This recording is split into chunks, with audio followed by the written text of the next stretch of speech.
சிஷ்டருக்குதவும் செங்கதிர்வேலோன் பாதம் இரண்டில் பன்மணிச் சதங்கை கீதம் பாட கிண்கிணியாட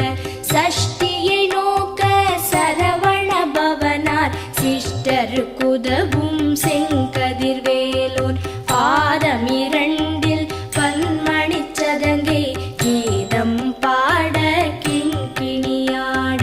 மைய நடனம் செய்யும் மயில் வாகனனார் கையில்